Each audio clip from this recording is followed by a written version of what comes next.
नमस्कार। 10 मार्च 2024 को होने वाली आरएससीटी परीक्षा के इस पार्ट 5 के वीडियो में आपका हार्दिक स्वागत है।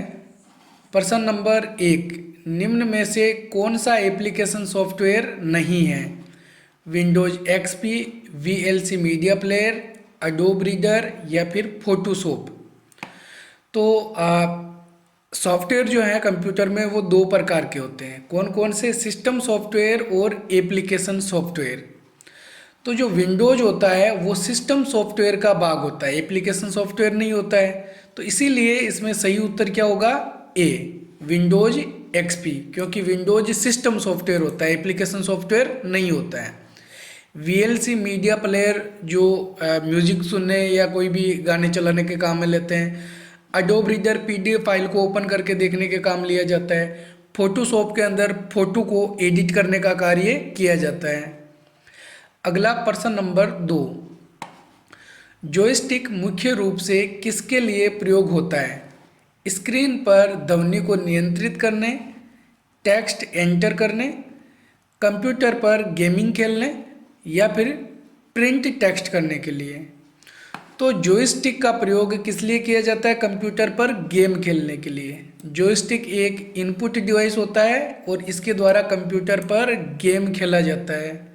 तो ध्यान में रखना है कि कई बार एग्जाम में पूछा जाता है गेम खेलने के लिए कौन सा जो उपकरण है वो काम में लेते हैं, जॉयस्टिक होता है। अगला प्रश्न नंबर 3, एमएस वर्ड 2010 में अधिकतम जूम प्रतिशत कितना है? 100, 200, 400 या 500%। तो माइक्रोसॉफ्ट वर्ड में अधिकतम हम 500% पेज को जूम कर सकते हैं और कम से कम 10%। जैसे माइक्रोसॉफ्ट वर्ड विंडो ओपन करेंगे, यहाँ पे देखेंगे इस जूम स्लाइडर में पता चल रहा है पेज कितना प्रतिशत जूम है।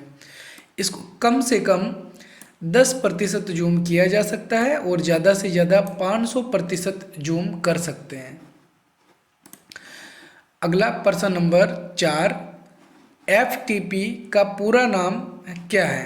File transfer protocol, fast transfer protocol, file tracking protocol, file transfer procedure. तो सही उत्तर है इसमें ए, फाइल ट्रांसफ़र प्रोटोकॉल। अगला प्रश्न नंबर 5, एमएस एक्सेल 2010 में सेल एड्रेस का सही उदाहरण क्या है? 1145 AZ, AZ 145, A12 AZ, 11 AZ 12। तो ध्यान में रखना है कि जो एक्सेल के अंदर सेल का एड्रेस होता है उसमें पहले ABCD वाले अक्षर होते हैं। जैसे यहाँ पे हम एक्सेल विंडो ओपन कर लेते हैं, यहाँ देखेंगे ये जो नेम बॉक्स होता है जिसके अंदर सेल का एड्रेस पता चलता है, इसमें जैसे लिखा हुआ है D5। तो क्या हो रहा है, ABCD वाला जो अक्षर है D वो पहले आ रहा है और जो 5 है रो वो बाद में आ रही है। यहाँ पे भी देख सकते हैं पता चल रहा है D कॉलम है और 5 रो है, तो D5 इस सेल का एड्रेस हो गया। अब जैसे इसको हम और आगे बढ़ा के देख सकते हैं, ये देखो यहाँ पे लिखा हुआ A14, तो सॉरी AV14, तो AV कॉलम हो गया और 14 रो हो गई। तो ऐसे हम पता लगा सकते हैं। तो यहाँ पर सही आंसर क्या होगा? ABCD पहले लिखी हुई आ रही AZ के अंदर और फिर संख्या लिखी हुई आ रही 145, इसलिए सही उत्तर इसमें ये होगा। अब AZ की जगह पे यहाँ पे कोई दूसरा अल्फ़ाबेटिक टेक्स्ट हो सकता है। अगला प्रश्न नंबर 6, कोई दस्तावेज मुद्रित होने से पहले कैसा दिखेगा, यह जांचने के लिए किस कमांड का उपयोग किया जाता है? तो कोई डॉक्यूमेंट अगर हम प्रिंट कर रहे हैं तो प्रिंट करने से पहले वो कैसा दिखेगा, ये हमको किस कमांड के द्वारा पता चलता है? फाइल प्रीव्यू, पूर्व प्रिंट, प्रिंट प्रीव्यू या फिर स्टैंडर्ड प्रीव्यू। तो सही उत्तर है इसमें सी, प्रिंट प्रीव्यू। प्रिंट प्रीव्यू के द्वारा हम चेक कर सकते हैं कि हमारा जो डॉक्यूमेंट है, हमारा पेज है, वो किस तरीके से कागज़ पर प्रिंट होके आने वाला है। और माइक्रोसॉफ्ट वर्ड में प्रिंट प्रीव्यू करने की शॉर्टकट कुंजी Ctrl+F2 का प्रयोग करते हैं।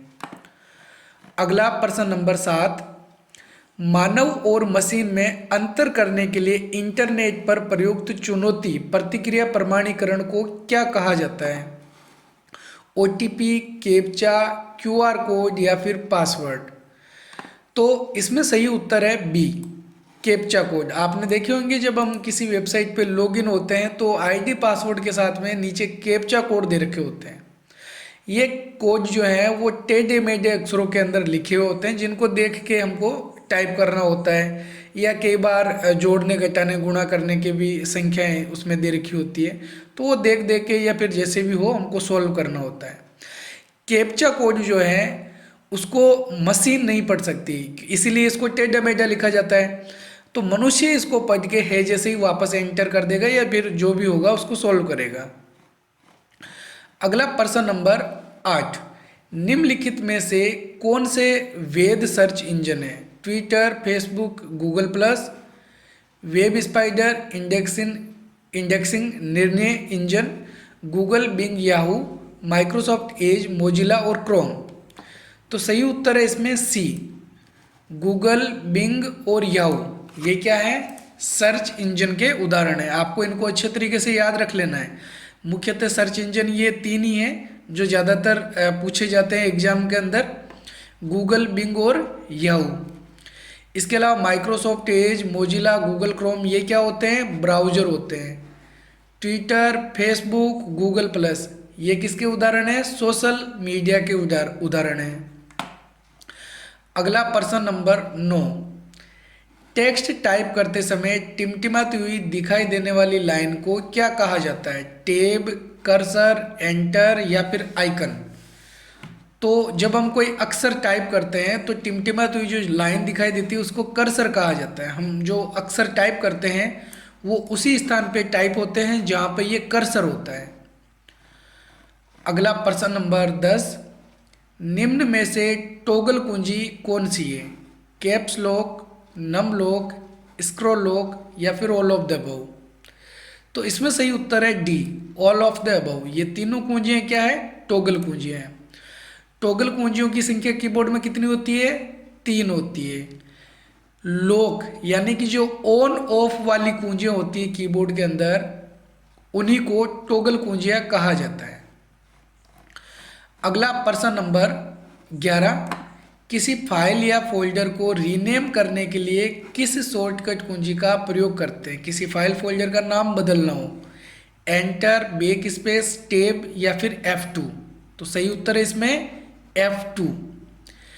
कीबोर्ड के ऊपरी भाग के अंदर F1 से लेकर F12 तक ये 12 कुंजियाँ होती है जिनको फंक्शन कीज कहा जाता है। तो इसमें से F2 बटन दबाएंगे रीनेम करने के लिए। अगला प्रश्न नंबर 12, माइक्रोसॉफ्ट एक्सेल 2010 में किस टूल के द्वारा अज्ञात मान की गणना करने का कार्य किया जाता है? मेल मर्ज, बुकमार्क, गोल सिक या फिर फ्रीज पेन। तो इसमें सही उत्तर है सी, गोल सिक के द्वारा। लेकिन इसके लिए कोई फॉर्मूला फंक्शन हमको लगा के रखना पड़ता है, क्योंकि ये बिना फॉर्मूला फंक्शन में यूज नहीं होता है। अगला प्रश्न नंबर 13, निम्न में से किस सॉफ्टवेयर का उपयोग ईमेल एप्लीकेशन के रूप में करते हैं और इसमें कैलेंडर, व्यक्तिगत कार्य प्रबंधक आदि कार्य भी कर सकते हैं? MS Word, MS Access, MS Excel या फिर MS आउटलुक। तो इसमें सही उत्तर है डी, MS आउटलुक।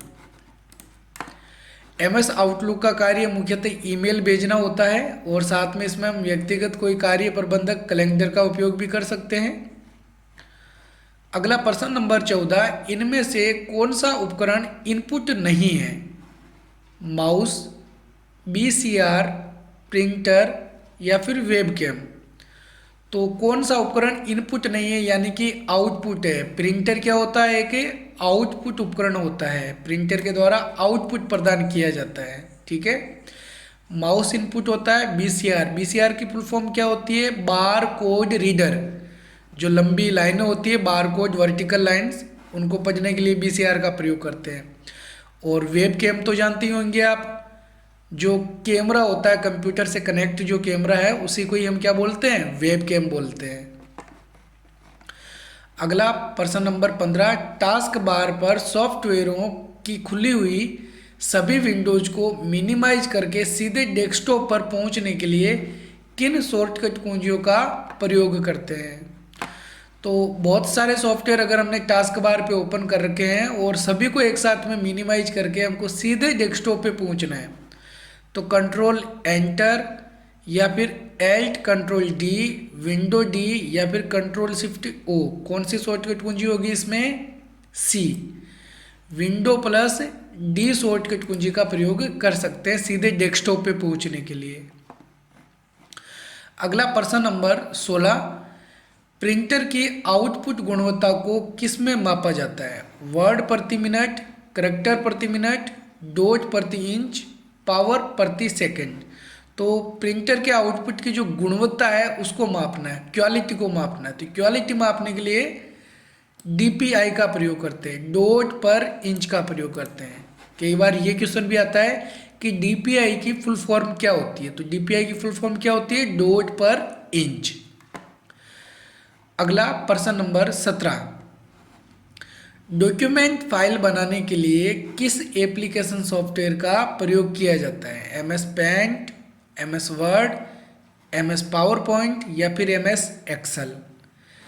तो माइक्रोसॉफ्ट वर्ड के अंदर यानी एमएस वर्ड के अंदर जो फाइल बनती है उसको हम क्या बोलते हैं? डॉक्यूमेंट फाइल बोलते हैं। तो डॉक्यूमेंट फाइल किस सॉफ्टवेयर में बनती है? माइक्रोसॉफ्ट वर्ड में बनती है। पावर पॉइंट में जो फाइल बनती है इसको हम बोलते हैं प्रेजेंटेशन, और जो एमएस एक्सेल के अंदर फाइल बनती है उसको हम बोलते हैं वर्कबुक। ठीक है। अगला प्रश्न नंबर 18, कंप्यूटर में डिलीट किए हुए फाइल फोल्डर को किसमें अस्थायी रूप से सेव करके रखा जाता है? Icon, title bar, new folder या फिर रिसाइकल बिन। तो किसी भी डिलीट किए हुए फाइल फोल्डर को अस्थायी रूप से कौन सेव करके रखता है? Recycle bin. अब ये रिसाइकल बिन कहाँ मिलेगी? रिसाइकल बिन का फोल्डर कहाँ मिलने वाला है? तो ये मिलने वाला हमको डेस्कटॉप पे। किसी भी कंप्यूटर की डेस्कटॉप पे रिसाइकल बिन का आइकन हमको दिखाई देगा जिसके अंदर डिलीट किए हुए फाइल फोल्डर को रखा जाता है। इन डिलीट किए हुए फाइल फोल्डर्स को हम राइट क्लिक करके वापस रिस्टोर कर सकते हैं और उसको वापस उसी जगह पे भेजा जा सकता है जहाँ से उनको डिलीट किया है। लेकिन अगर हम रिसाइकल बिन से किसी फाइल फोल्डर को डिलीट कर देते हैं तो वो हमारे कंप्यूटर से परमानेंटली डिलीट हो जाते हैं। इसके अलावा एग्जाम में एक क्वेश्चन ये भी पूछा जा सकता है कि बिना रिसाइकल बिन में भेजे किसी फाइल फोल्डर को अगर डिलीट करना चाहते हैं तो इसकी शॉर्टकट कुंजी क्या होती है? तो शिफ्ट प्लस डिलीट शॉर्टकट कुंजी के द्वारा किसी आइकन को बिना रिसाइकल बिन में भेजे सीधे डिलीट कर सकते हैं। अगला प्रश्न नंबर 19, डॉक्यूमेंट बनाते समय नया पैराग्राफ लेने के लिए किस कुंजी का प्रयोग किया जाता है? बैक स्पेस की, एंटर की, डिलीट की या फिर विंडो की। तो नया पैराग्राफ लेने के लिए एंटर कुंजी का प्रयोग करते हैं। अगला प्रश्न नंबर 20, टेलीफोन लाइन के द्वारा कंप्यूटर में इंटरनेट चलाने या डिजिटल डेटा को भेजने के लिए कौन से उपकरण की आवश्यकता होती है? स्कैनर, प्रोजेक्टर, मोडेम या फिर प्लॉटर। तो टेलीफोन लाइन के द्वारा अगर हम इंटरनेट चलाना चाहते हैं, कुछ फाइलों को भेजना प्राप्त करना चाहते हैं तो उसके लिए मोडेम का प्रयोग करते हैं। मोडेम की फुल फॉर्म भी याद रखनी है। मोडेम की फुल फॉर्म होती है मॉड्यूलेटर डीमॉड्यूलेटर। तो मोडेम एक ऐसा डिवाइस होता है, टेलीफोन लाइन के माध्यम से जो सिग्नल भेजे जाते हैं उनको एनालॉग सिग्नल कहा जाता है, और हमारा जो कंप्यूटर ये जो सिग्नल समझता है वो डिजिटल सिग्नल समझता है। तो डिजिटल सिग्नल को एनालॉग सिग्नल में और एनालॉग सिग्नल को डिजिटल सिग्नल में परिवर्तित करने के लिए मोडेम उपकरण का प्रयोग करते हैं। तो ये थे आज के हमारे 20 प्रश्न उत्तर। उम्मीद है आपको हमारा ये वीडियो पसंद आया होगा। अगर आपको हमारे ये वीडियो पसंद आए तो वीडियो को लाइक और हमारे चैनल को सब्सक्राइब जरूर करें। हम RSCIT कोर्स से संबंधित और भी इस प्रकार के नए नए वीडियोज आपके लिए लाते रहेंगे। मिलेंगे एक और नए वीडियो में, तब तक के लिए जय हिंद, जय भारत।